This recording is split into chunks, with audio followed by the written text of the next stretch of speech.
So, without further ado, let's have a nightmare.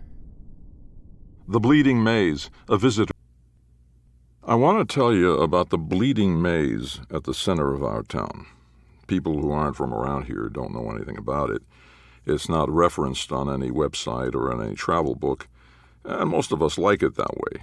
We don't share the knowledge of its existence with just anyone because it's a very personal thing, the maze. We all have long-standing relationships with it that began at a young age. See, when kids in our town turn 18, we force them to enter it, like our parents did to us and their parents did to them. Inside the maze, we have unique experiences, formative experiences. Most of us return from these experiences just fine, or fine enough at least. The others, well, I'll get to them later. The point here is the maze underscores our lives. You might even say that in several important ways it's inescapable. Now, I don't want you to think our town and the people in it are anything out of the ordinary. They're not. Our town is economically middling, and our townsfolk are generally content in their strife, just like in most places around the world. We have no special talents or knowledge, no outstanding attractions that differentiate us from a million other forgettable locales. The maze just happens to be here.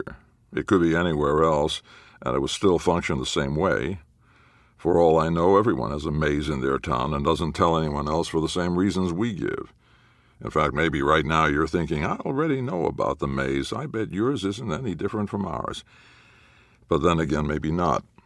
Maybe there's only one maze, our maze, the maze, ever ready for new entrants and ever ready to spit them out. So, assuming you don't know about it already, you're probably wondering, what is this maze exactly? As best as I can explain, it's one of those traditional labyrinth deals, I guess, like in the ancient Greek mythological sense. It's pentagonal, with a perimeter of over 3 miles on last measurement, but it used to be smaller, much smaller. Town records show that it's grown more expansive over the years, swallowing up and demolishing homes and businesses in its path. No one admits to having built new corridors or walls, so we can't explain the increasing size deviations, nor do we try.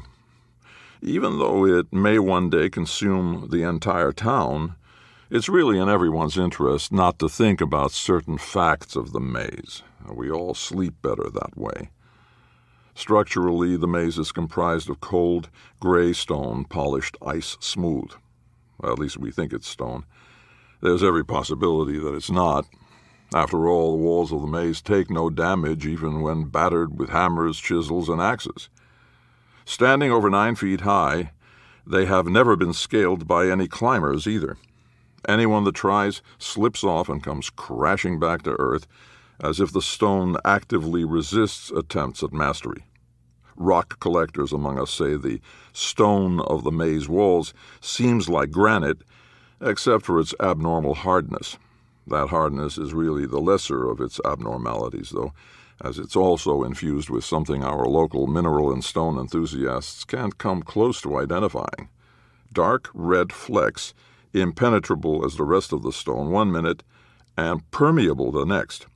When these flecks become permeable, a syrupy liquid of the same dark red color seeps from them and coats the maze. There's no mistaking that the liquid is anything other than blood. A few months ago, the senior biology teacher in our high school decided to collect a sample of the blood and send it off to a lab for genetic testing. The lab responded with a letter that explained how the tests couldn't be completed because the blood seemed to be from not one discrete individual, but an amalgam of people. However, it could not estimate how many people with any certainty, as every strand of DNA examined appeared to be of a separate origin from the others. What meaning this result provided is unclear, but it made us extremely uneasy. We resolved to never inspect the blood that closely again. How long the maze has been here is impossible to say. Some of us believe it's always been where it is, ageless and indestructible, a universal constant of a sort. Some of us believe it was built when the first people arrived here, however many hundreds or thousands or hundreds of thousands of years ago that might have been. And some of us believe it's part of a conspiracy, that it's a newer structure built to look ancient, that our parents and their parents never actually stumbled through the maze, but claimed they did so that we would go in and later send our own children to do the same. Regardless of the truth of its age, everyone in our town accepts that it's part of a scheme much greater and much more complex than our individual lives or even the life of the town. Navigating the maze is difficult due to its layout and its size. It has seemingly 4 entry points, but we know that these are really just a paired set of entrances and exits. How do we know? Because the maze calls to us. Certain kinds of people always gravitate toward a particular entrance. No one ever enters an exit. Some families try to coach their children to choose one entrance over the other, but in the end, no one is ever entirely sure who will walk which side of the maze. Families who coach their kids to choose a particular path are often distressed when their child emerges from the exit that's paired with the opposite entrance. Some of those families see this emergence as a conscious betrayal of their advice, their teaching. Others are merely disappointed in the choices their children made within the maze that brought them to an alternative end. A few among these families even stop talking to their children altogether if they return from the wrong exit.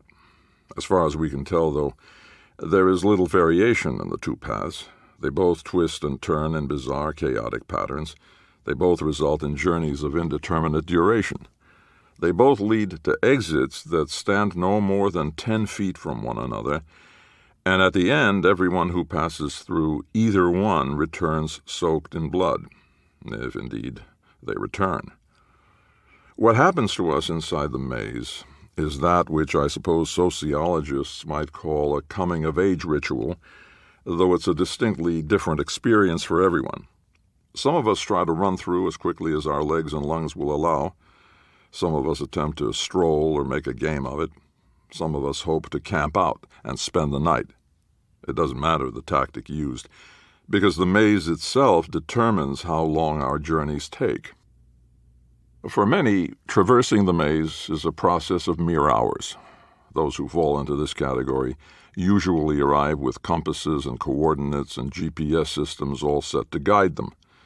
They map out their trajectory with help from older family and friends who've already wandered the maze and can recall bits and pieces of it. They know where they're headed, or they believe they do at least, and they make every effort to stick to their plans. The ones who are successful in this endeavor return slicked in gore, as it's impossible to roam the maze's tight alleyways without rubbing up against shed blood, but none the worse for wear. In truth, many of these teens will find themselves energized by the trek and become the maze's most vocal supporters in their adult years. They find nothing unusual or upsetting inside the maze, yet something in these quick and easy finishers seems missing. They shake hands too firmly, speak their opinions too loudly, and never ever apologize to anyone for any reason. They take comfort in their self-certainty and general assuredness, rarely admitting a need for anything or anyone beyond their gods, especially the one they worship in the mirror. When you meet one of these people, you'll be left with either a chill in your heart or a thorn in your mind, and you'll be just as happy to never meet with them again. So it is with the easy finishers. In contrast, the teens who plan and map and use all the resources in the world but still struggle to locate an exit have stories to tell. Stories that betoken both the depth of the teens themselves and the strangeness of the maze. Stories similar to those who lack such supplies and preparation. Here I must impress upon you the glaring fact that not every family in our town has the means to outfit their children for the maze. Some are in want of the knowledge required to properly lay out a guiding route. Some possess no funds to purchase supplies. Others simply don't care what their kids do within the maze, or if they find a way back out. For the teens in these families, the maze is a shifting, confusing thing, beset with hardships, and taking many days, weeks, months, or even years to finish. They return through guile, intelligence, fortitude, strength, and luck. Many are worn to a nub in body and spirit. Some are hardened to steel. A few never re-emerge from the maze whatsoever. As I said, though, like the failed planners, the less prepared among us who do come back usually return with remarkable stories to tell, each one unique in its intricacies. Let me give you some examples. One of our oldest residents, Teresa Chubb, walked into the maze as a young woman with only a single canteen of water, but exited a week later with 2 satchels full of jewel-encrusted human skulls. As she explained upon returning, "In the maze I met a peculiar man without any features I can recall. He was neither handsome nor homely, short nor tall, stocky nor thin. His skin wasn't black or white or brown or red or yellow, but somehow all those colors at once. He wore a threadbare gray suit and carried with him a pair of shiny silver sickles. He told me he could lead me through the maze, but that I had to help him first. He said the maze was infested with parasites and that it was his job to get rid of them. He asked if I could sing to lure them out of hiding. He said they loved to hear young women and young men. Well, that made my decision for me. He called me a woman rather than a girl or a lady. No one had ever done that before, so I said I could help him, and I did. I sang all the show tunes I knew, and the man led me through the maze. At first, I didn't think we'd see anything. I thought the man was a little crazy, maybe. But as we kept moving, I heard rustling around us. I was scared by it. I should have been scared by the peculiar man and his sickles, I suppose. But it was the rustling that didn't seem right to me. I couldn't understand where it was coming from. Well, the rustling grew louder, and the walls of the maze started bleeding, and I heard something like an explosion. That's when the gilded men appeared. 2 of them, to be exact, fully naked. Their skin glinted in the sun, and their eyes had no color other than gold. They smiled at me, and their teeth, pointed like a shark's, glittered red and blue and green. They began stalking toward me, and I worried what their smiles meant. That peculiar man, though, moved in a flash. It was almost as if he popped in and out of space. He was in front of me 1 second, then behind the gilded men the next, then slashing his sickle across their necks from right in front of them the next. 3 seconds, and their heads rolled off their bodies. That's all it took. They bled gold, but the peculiar man had no interest in the blood. Instead, he carved the shiny skin from the heads and rolled it into scrolls like parchment, then pulled a satchel from thin air and placed the heads inside it. He handed me the bag and said I should take the heads back with me, that they'd be worth more where I was going. We spent a long time repeating the same sequence: walking, singing, beheading, walking, singing, beheading. The walls continued to ooze around us, and the gilded men lurched toward me, leering every time they appeared. But the peculiar man's sickles sliced clean and true again and again. We filled 2 bags with heads. So many heads. So much violence. Here's the thing about it, though. I didn't feel scared or disgusted by what we were doing. I didn't feel any guilt. No. I felt pride. I felt alive and respected, like I was part of something very important and necessary, something beyond the usual ideas of right and wrong, some sort of balancing, maybe. I can't explain why I felt that way, but I did. Well, after a time, I couldn't say how long, I became tired and hungry. I'd brushed up against the maze so many times that my clothes were caked in dried blood. I told the peculiar man I needed food and a shower. He said I'd helped him a great deal, but that I needed to leave for those things unless I wanted to stay in the maze forever. I didn't, and said so. The man nodded and led me around a few corners and curves to a long corridor. I saw the exit at its end. The peculiar man thanked me again and told me he'd look for me in the next maze. Then he vanished. I have no idea what he meant by that last, but I sometimes wonder if I shouldn't have left. I've never had the same sense of accomplishment out here that I did in there. Another of our residents, Kyle Fuller, remained inside the maze for 2 months. Editor of our high school's newspaper and president of the school's key club, he entered as an idealistic and energetic kid. By the time he exited, however, he had become a specter of himself. As he later told people, "I didn't plan on being in the maze more than a day. Yeah, I had a backpack stuffed with provisions for a week, but I didn't think I'd use them. In and out with ease, that was my plan. The maze has its own plans for you, though. And its plan for me was to get caught up in a war. Well, that sounds ridiculous, but I don't know what else to call it. It was a war. About an hour after going into the maze, I started to think the whole tradition was all a big joke parents played on their kids. I was like, this is just walking around finding your way by the sun, no sweat. But then everything went real dark, the middle of a deep cave kind of dark. I couldn't see my own feet, much less the maze walls. When I looked up, there were no stars. I thought maybe I'd suddenly suffered a stroke and gone blind. But then a red streak of light shot across the sky, a flare of some sort, I think, and the bright cone of a searchlight swung overhead.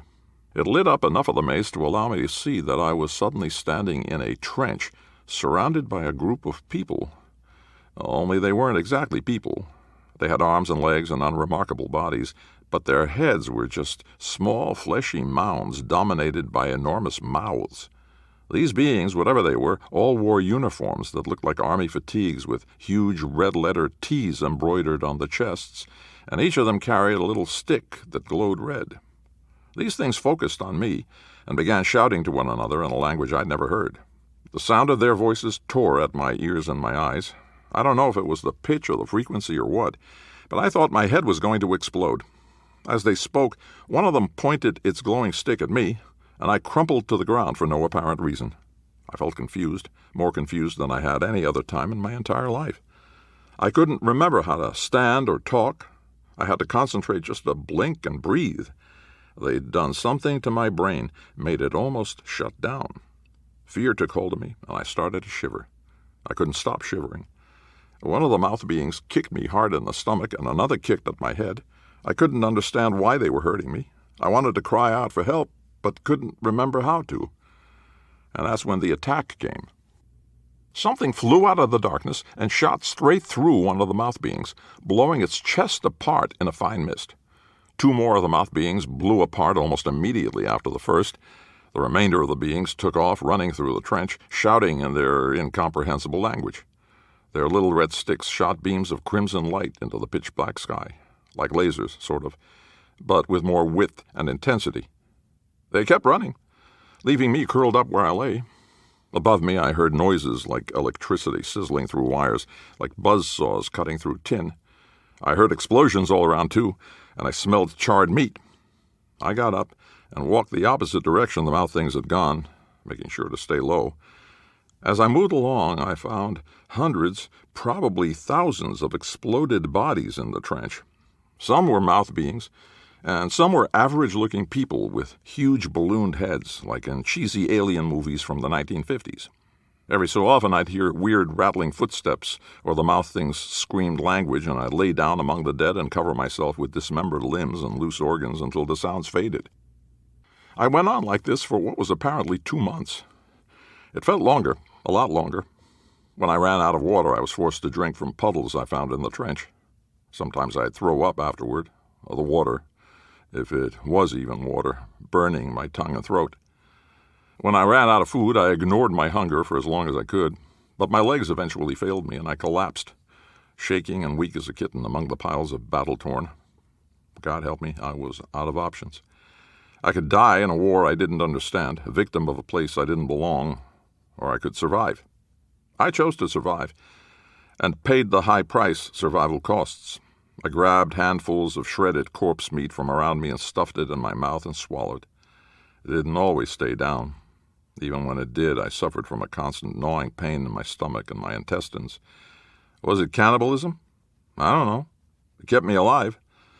I didn't want to reveal myself to the mouth beings or the balloon heads, so I made the only choice I could. I kept traveling in darkness and sickness and fear. The explosions and the other weird noises never let up. Day never came. Every time I slept, I covered myself with a blanket of a mangled corpse. Sometimes I thought about giving up, lying down with the broken bodies and letting myself drift off. But I didn't. Some part of me wanted to find out where the war and the darkness ended, if they ended at all. I never did, though. I might have, if I'd stayed long enough. But instead, I woke sprawled in sunlight just inside one of the maze's exits after one of my barely restful nights. There was no apparent reason as to why I came back, why I was spared that dark place. I went home in a daze and received a huge celebration from my family and friends, but it didn't feel right. Nothing felt right. It still doesn't. When everything is quiet, it's almost as if I can hear distant echoes of explosions and buzzsaws and the mouth things blaring speech. When I blink, the darkness holds on for a millisecond longer than it used to. And food, all food, tastes a little like the putrid flesh in those trenches. Some days I wonder if I should have let myself die in that war-torn place. Some days I wonder if I actually did. Perhaps one of the strangest stories of the maze comes from just a few years ago, courtesy of Alexis Flores, who, despite below-average grades through most of her grade school career, is now a graduate student in biochemistry on a full scholarship at a major state university, perhaps thanks to her unusual experiences during her maze journey. Alexis said of the bizarre events that, "I never expected anything odd or scary would happen in the maze. We all hear the stories and the rumors, but I don't think most of the kids believe them.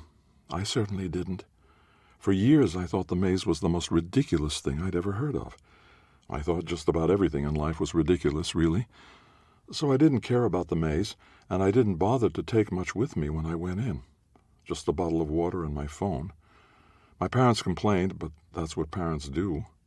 Taking just my phone and some water was both a mistake and a blessing, though. Once I was in the maze, things got spooky really fast. As soon as I turned the first corner and left the entrance out of sight, my phone started ringing. The caller ID was unknown, and the number was just a string of open and closed parentheses. I answered because how do you not answer a call as weird as that? I wanted to know who it was. But after I said, "Hello," no one spoke. The only thing on the other end was creepy, crackly music, like from an old beat-up record player or a super old-timey phonograph. It sounded out of tune, so out of tune that it stung my ears. I said hello again, and the music got louder. I tried to hang up, but even after I hit the end call button, the music kept playing and kept getting louder. The whole time I was listening to my phone, I didn't notice that my bottle of water was changing color, turning bright blue. I didn't realize it until the bottle started getting cooler.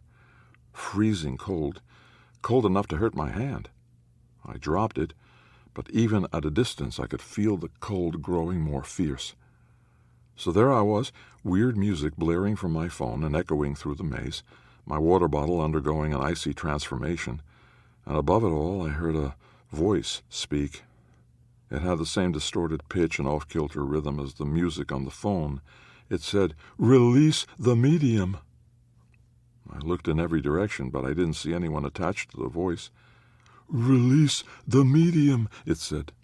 I assumed it meant the water in the bottle, but I wasn't about to open that thing. You don't just accept commands from random disembodied voices, you know. I didn't have any idea what else to do at that point, so I took off running. Creepy music was still blasting from my phone, but at least I could leave the bottle behind, or so I thought. When I turned the next corner, there was the bottle again, lying in the middle of the maze. I ran past it, turned another corner, and there it was again, right in front of me, glowing blue. By now I could see my breath steaming in the air, even though it was July. Frost was forming on the walls. That's how cold the bottle was making the whole maze. The voice told me to release the medium. I shouted back, "Nope, sorry," and landed a running kick to the bottle. Hurt my foot like hell, sort of flash froze it, but I managed to send that bottle flying. It hit a maze wall and exploded in a flash of winter. Arctic temperatures ripped through the maze. My fingers and nose and ears all went numb. I think the blood on the walls might have even gone hard. Out of the bottle fragments, something started moving. It was blue and glowing like the bottle had been, but it had no shape. It moved in waves, like ripples on a pond. That movement entranced me. For no reason I could explain, I wanted to dive into this thing, swim in it, maybe even drink it up. I crept up close to it, even though I was definitely getting frostbite on every bit of exposed skin, and tried to figure out what it was. While I stared at it, I heard the voice again. It asked, "Is this a new medium?" Maybe I should have backed away. Maybe I should have run. Instead, I reached out to the blue thing. As soon as I did, it flew at my face. I opened my mouth, half in surprise and half because, like I said, I kind of wanted to drink this thing, and the blue stuff blasted in. It didn't choke me or leak into my lungs or anything. In fact, I think it evaporated when it hit my tongue and the roof of my mouth, because when it got inside me, I inhaled a puff of the coldest, sharpest air I've ever felt. My heart skipped a couple of beats and my teeth throbbed from the sudden freeze. But otherwise, I was fine. I collected myself and ran. I reached the exit an hour or two later. I might say that what happened to me in the maze was just a bizarre hallucination or something, without any consequence. But that would be a lie. The night I left the maze, I started to think about cells and organelles and peptides and enzymes and all sorts of biology ideas that I didn't even know I'd learned. I couldn't get them out of my mind. I needed to know more. I needed to research and experiment. I needed to rearrange the building blocks of life. I'd never been so impassioned about anything before this. It was like a whole string of lights had turned on in my head. I guess what happened to me in the maze was good in that way. It gave me purpose, made me care. It turned me into an A student and opened new vistas of thought to me. That's all great, but there's another side. I can't tolerate heat anymore, and my resting body temperature never rises much above 94 degrees. I have strange, surreal dreams and waking visions of vast, jellyfish-like things. It makes me wonder how much of the motivation and passion I feel is actually my own, and how much was poured into me that day in the maze by something else. Maybe it's an academic point, but I think somehow that answer explains everything about what happens to people in the maze. Maybe it explains even more than that. So what do stories such as these tell us?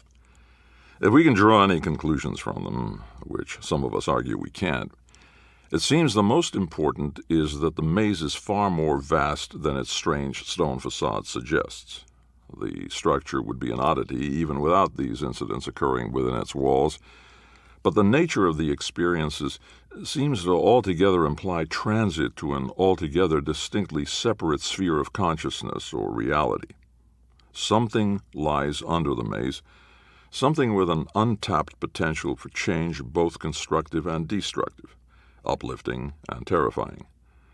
Does this something reside in the stone walls themselves, in the unnatural blood oozing from them, in a supernatural realm beyond our ken, or within our own hearts from the very start?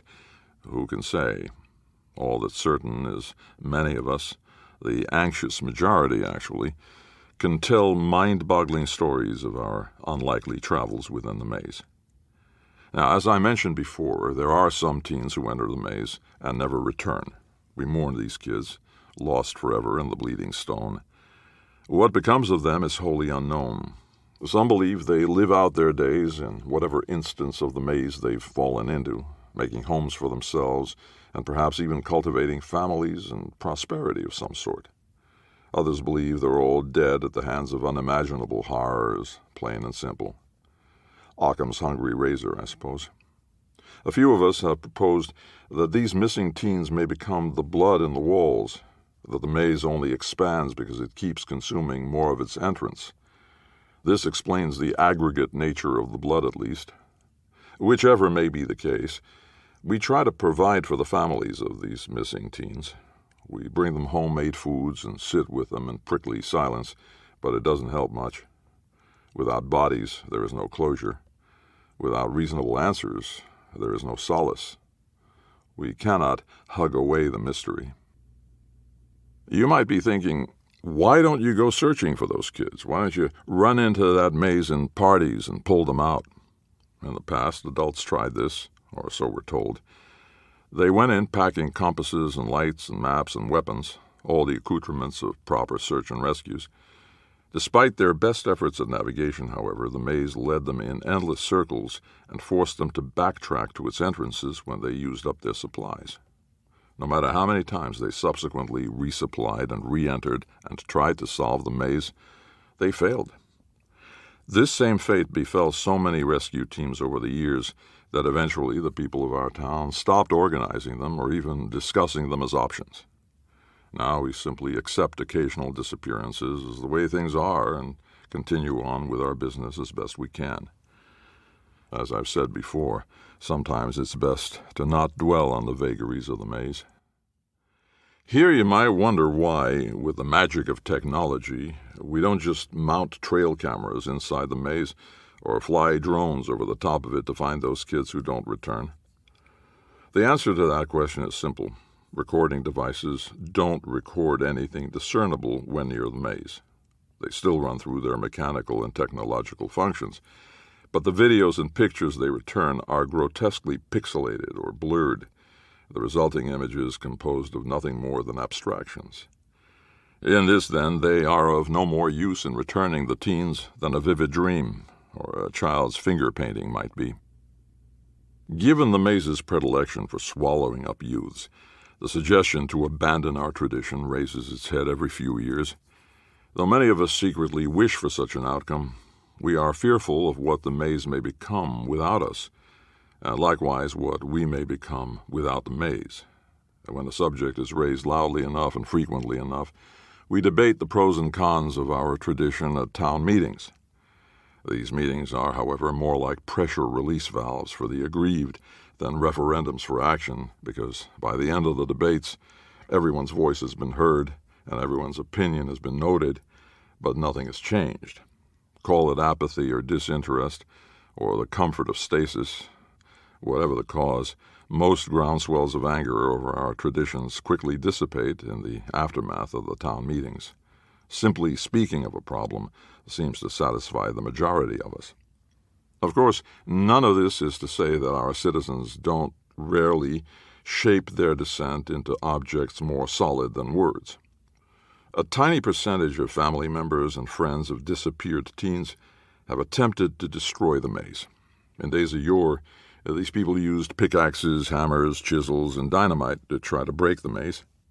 More modern efforts at destruction have included jackhammers, bulldozers, and industrial acids. It's from these rebels and their ferocity that we know the maze cannot be damaged, no matter the implements used to dismantle it. Pickaxes bounce off it harmlessly. Explosives detonate and leave no mark. Bulldozers and jackhammers blow compressors and crack pistons long before scratching the maze's surface. For all the anger levied against it, the maze remains unbroken. We cannot destroy it. We cannot move it. We cannot prevent its growth. And thus enters the bare and basic inevitability, the fact too many of us only come to understand as weathered adults.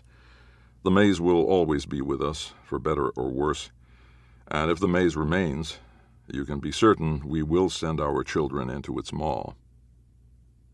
So there you have it. The bleeding maze. Why did I tell you about it? Why burden you with its knowledge? Well, because if you already have a maze in your town, then it too undoubtedly grows. And if it grows, I fear the day your maze and our maze meet. What will happen then? What is the fate of a people caught between an immovable object and an unstoppable force? I worry that we may be crushed. I worry that our mazes might merge and intertwine and create something far more compelling and far more dangerous than either of our individual mazes. If you have a maze, we need to plan together to navigate that meeting, that fused maze, and perhaps to eventually flee from it and leave it behind us all. If you don't have a maze in your town, however, I believe that someday you will. I believe our maze will continue to creep beyond its borders. I believe there will come a time when there is only maze, anywhere, everywhere. When this time arrives, We will no longer be able to discern maze from not maze, nor assert with any certainty what reality is. We will only know the experience of our journeys through the maze with its strange fantasies and unexplained terrors. We will dimly seek for an exit, but we will find none, and we will disappear into those bleeding walls, as a people, as a species, as a world. I want you to know I believe this future awaits. I want you to understand what living with the maze means, and I want you to prepare for it as best you see fit. It's too late for our town to back away from our traditions without complete collapse, but it might not be too late for you, if you so choose. As we say to our children, good luck, choose your path carefully, and try not to get too bloody.